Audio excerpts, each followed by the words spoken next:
Hello नमस्कार दोस्तों, success pathways study point में आपका स्वागत है। तो आज हम पढ़ेंगे जलोढ़ मिट्टी या इसी को कहते हैं दोमट मिट्टी, जो हर एग्ज़ाम में बार बार पूछी जाती है। जैसे यूपीएससी हो गया, पीसीएस, स्टेट लेवल के सभी एग्ज़ाम, पुलिस का हो गया, एसआई का हो गया है, यूपी पेट, आरओ के, एमपी प्लस, एसएससी जीडी, सभी तमाम एग्ज़ामों में बार बार प्रश्न पूछे जाते हैं। चलिए तो शुरू करते हैं। देखिए, नदियों द्वारा लाई गई मिट्टी को जलोढ़ मिट्टी कहते हैं। देखिए, नदियों द्वारा लाई गई मिट्टी को जलोढ़ मिट्टी कहते हैं। राष्ट्रीय मृदा सर्वेक्षण, इसको देखिए, राष्ट्रीय मृदा सर्वेक्षण एवं भूमि उपयोग नियोजन ब्यूरो की नवीनतम रिपोर्ट के अनुसार जलोढ़ मृदाएं देश के 33.5% भागों में के लगभग 11 लाख वर्ग किलोमीटर क्षेत्र में विस्तृत है। यह मिट्टी पंजाब से असम तक के विशाल मैदानी भागों के साथ साथ नर्मदा, तापी, महानदी, गोदावरी, कृष्णा और कावेरी घाटियों में फैली हुई है। इनका निर्माण हिमालय तथा प्रायद्वीप से प्राप्त मलबा तथा अपसारी सागर द्वारा छोड़े गए गाद द्वारा हुआ है। इनका रंग हल्के धूसर से भस्मी धूसर के बीच और गठन रेतीली गाढ़ी दोमट के बीच हुआ है। इनका गठन रेतीली से गाढ़ी दोमट के बीच हुआ है। दोमट मिट्टी में पोटास, देखिए, पोटास, फास्फोरिक अम्ल, चूना जैव पदार्थों की प्रचुरता पाई जाती है, परंतु इनमें नाइट्रोजन और ह्यूमस की कमी पाई जाती है। फलीदार, इसमें देखिए कौन कौन सी खेती होती है। फलीदार फसलों की खेती से इनमें तेजी से नाइट्रोजन का स्थिरीकरण होता है, यानी नाइट्रोजन फिक्सेशन। यह मिट्टियाँ सिंचाई हेतु सर्वोपयुक्त हैं, जिनकी मदद से, देखिए कौन कौन सी, चावल हो गया, गेहूं हो गया, गन्ना, जूट, कपास, मक्का, तिलहन, फल और साग सब्जियों की खेती की जाती है। सामान्य दोमट में 40% बालू के कण, 40% मृत्तिका यानी क्ले के कण और 20% गाद यानी 500 या सिल्ट के कण पाए जाते हैं। इस मिट्टी को बलुई मिट्टी, दोमट मिट्टी, कछारी मिट्टी आदि नामों से जाना जाता है। इसके नाम कौन कौन से हैं? देखिए, बलुई, दोमट और कछारी आदि नामों से जाने। एग्जाम में पूछ जाती है कि बलुई मिट्टी किसको कहते हैं, या कछारी या दोमट। देखिए, बलुई मिट्टी या दोमट मिट्टी की जल धारण क्षमता सबसे कम होती है, क्योंकि इसमें रवे भारी मात्रा एवं बड़े बड़े होते हैं। इसमें कंकड़ पाए जाते हैं बजरी टाइप के, जल धारण क्षमता कम होती है। देखिए कौन कौन सा क्षेत्र देखिए इसका, देखिए यहाँ से पंजाब से लेके पूरा असम तक, देखिए,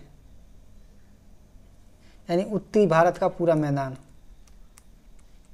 हिमालय छोड़, और इस सरस्वती वाला का यानी पंजाब राजस्थान का थोड़ा सा एरिया, और पूर्वी घाट,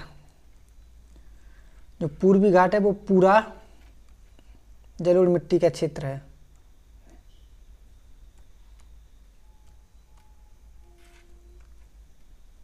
देखिए पूरा है। जलोढ़ मिट्टियों को 2 उपवर्गों में विभाजित किया गया है। कौन कौन से इसके बारे में? एक, नवीन जलोढ़ या खादर, जिसको खादर कहते हैं। इन मिट्टियों का विस्तार नदी के बाढ़ के मैदानी क्षेत्र में पाया जाता है, जहां प्रतिवर्ष बाढ़ के दौरान मिट्टी की नवीन परत का जमा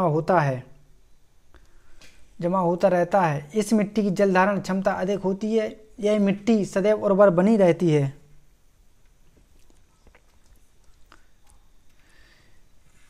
देखिए, इसके 2 भाग हैं, प्राचीन जलोढ़ या बांगर। बांगर मिट्टी की स्थिति बाढ़ की पहुंच से दूर ऊंचाई पर होती है, यानी नदी से थोड़ी दूर होती है बहुत ज़्यादा, जहां बाढ़ नहीं आती। यह मिट्टी का रंग गहरा पीला रक्ताभ भूरा पाया जाता है, जिसमें चूनेदार कंकड़ के पिंड अधिक पाए जाते। बांगर मिट्टियों पर लवणीय और क्षारीय प्रस्फुटन के कारण रेय का जमाव मिलता है। यह मिट्टी कम उर्वर होती है, इसमें नियमित उर्वरकों की आवश्यकता होती है। देखिए इसकी दो उर्वरकते, दूसरा है भांवर प्रदेश। शिवालिक के गिरिपदीय क्षेत्र में जलोढ़ पंख पाए जाते हैं, जलोढ़ पंख पाए जाते हैं, जिनकी मिट्टी स्थूल और गुटका युक्त होती है। इसे भावर कहा जाता है। सॉरी, भावर लिखा है। भावर के दक्षिण दलदली और गाढ़ी मिट्टी वाले क्षेत्र को तराई कहा जाता है। तराई कहा जाता है। यह मिट्टी नाइट्रोजन, जैविक पदार्थों की प्रचुरता एवं फास्फेट की कमी पाई जाती है।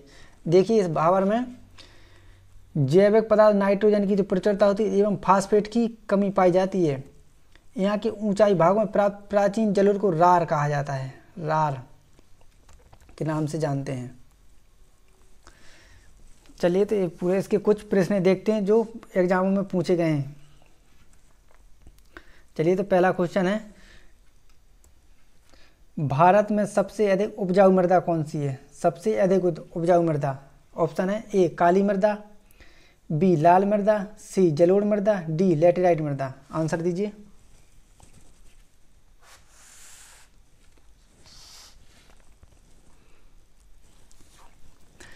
देखिए इसका आंसर है ऑप्शन सी जलोढ़ मृदा। नेक्स्ट देखिए इसकी वो व्याख्या, जलोढ़ मृदा, जलोढ़ मृदा भारत की सबसे अधिक उपजाऊ मृदा है, सबसे अधिक। इसमें नाइट्रोजन की मात्रा कम होती है। जलोढ़ मृदा मूलतः हिमालय के निक्षेपों से बनी है ज़्यादातर मिट्टी। दूसरा प्रश्न है, निम्नलिखित में से कौन मिट्टी नदियों द्वारा निर्मित है?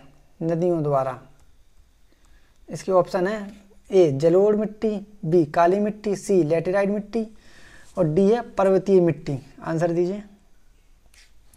देखिए नदियों द्वारा लाई गई, जो शुरू में बताया था।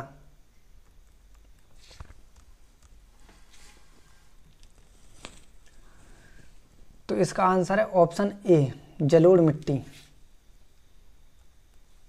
नेक्स्ट देखिए, जलोढ़ मिट्टी का निर्माण नदियों के छोड़े गए गाद द्वारा होता है। नदियों के द्वारा छोड़े गए गाद।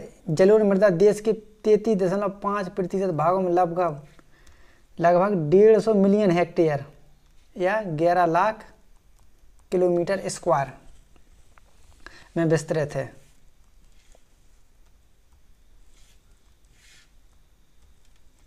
देखिए नेक्स्ट, भारत में सबसे बड़ा मिट्टी का वर्ग है, सबसे बड़ा क्षेत्रफल किस मिट्टी का? ऑप्शन है ए लाल मिट्टी का, बी काली मिट्टी, सी पर्वतीय मिट्टी, डी कछारी या जलोढ़ या इसी को बलुई या इसी को दोमट। आंसर बताइए।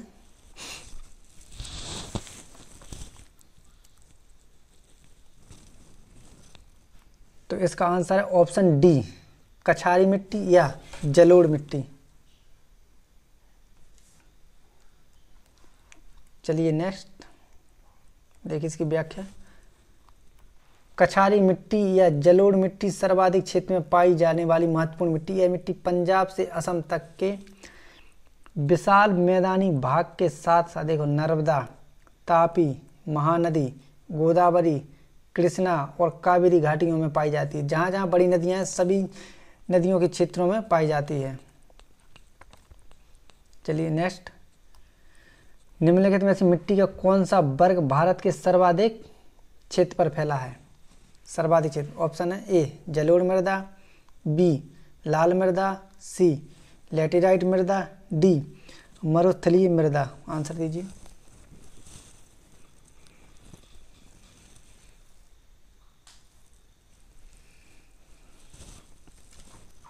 तो इसका आंसर है ऑप्शन ए जलोढ़ मृदा। देखिए नेक्स्ट है, गंगा के मैदान की पुरानी कछारी मिट्टी, गंगा के मैदान की पुरानी कछारी मिट्टी कहलाती है। ऑप्शन है ए भाबर, बी खादर, सी बांगर, डी जलोढ़। आंसर दीजिए।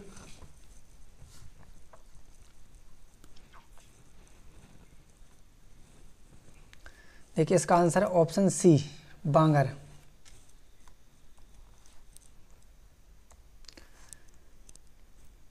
गंगा के मैदान की पुरानी कछारी मिट्टी को बांगर कहा जाता है।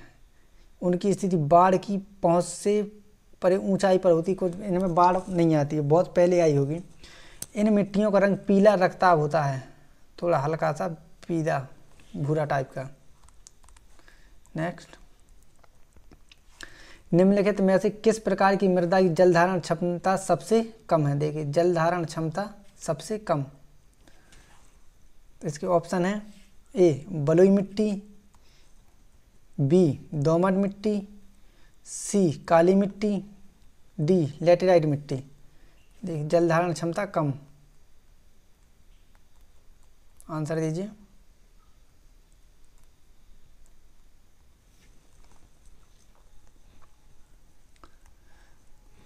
तो इसका आंसर है ऑप्शन ए बलुई मिट्टी। देखिए दोमट बालू मिट्टी या बलुई की जल धारण क्षमता सबसे कम होती है, क्योंकि इसमें रवे भारी मात्रा में एवं बड़े बड़े होते हैं, यानी इसमें थोड़े से कंकड़ होते हैं, बड़े बड़े बजरी टाइप के। चलिए नेक्स्ट, दोमट मिट्टी का कौन सा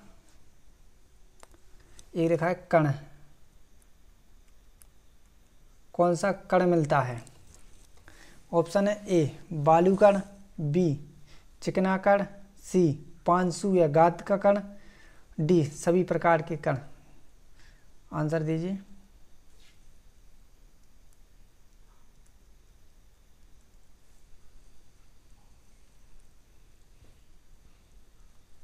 तो इसका आंसर है ऑप्शन डी सभी प्रकार के कण। देखिए बालू कण 40% पाया जाता है, चिकना कण भी 40% पाया जाता है, पांसु या गाद कण 20% पाया जाता है।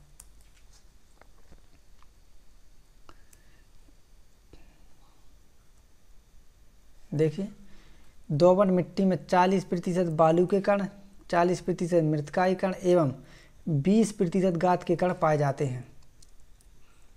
चलिए नेक्स्ट, जलोढ़ मिट्टी के संदर्भ में नीचे दिए गए 4 कथनों में से सही कथन को चुनिए। तो इसके ऑप्शन है ए यह मिट्टी भारत के कुल भूभाग के करीब 14%, इस पर ध्यान दें 14% हिस्से में पाई जाती है। बी है इस मिट्टी में फास्फोरिक एसिड भरपूर मात्रा में पाया जाता है। सी यह मिट्टी रे, थूर, चौपन जैसे नाम से जानी जाती है। डी यह मिट्टी उपजाऊ नहीं होती है। आंसर दीजिए।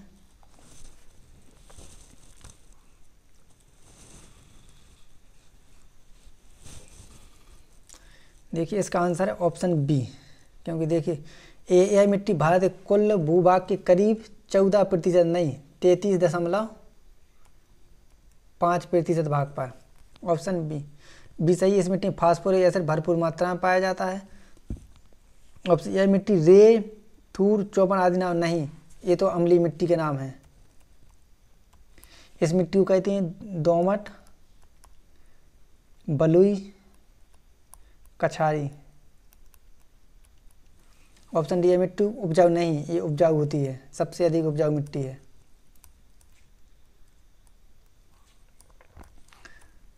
देखिए जलोढ़ मिट्टी में पोटास, फास्फोरिक एसिड या अम्ल, चूना और जैव पदार्थों की प्रचुरता पाई जाती है, परंतु इनमें नाइट्रोजन और ह्यूमस की कमी होती है। राष्ट्रीय मृदा सर्वेक्षण एवं भूमि उपयोग नियोजन ब्यूरो के नवीनतम शोध के अनुसार भारत में 33.5% भाग 33.5% भाग पर लगभग 11 लाख वर्ग किलोमीटर पर क्षेत्र पर जलोढ़ मिट्टी का विस्तार है। यह सर्वाधिक उपजाऊ मिट्टी है। नेक्स्ट, चलिए दोस्तों, तो हमारे आज के जितने क्वेश्चन थे पूरे हो गए, और इन क्वेश्चनों को बार बार देखें और शेयर, अगर आप चैनल पर नए हैं तो लाइक करें, शेयर करें और कमेंट करें। धन्यवाद दोस्तों।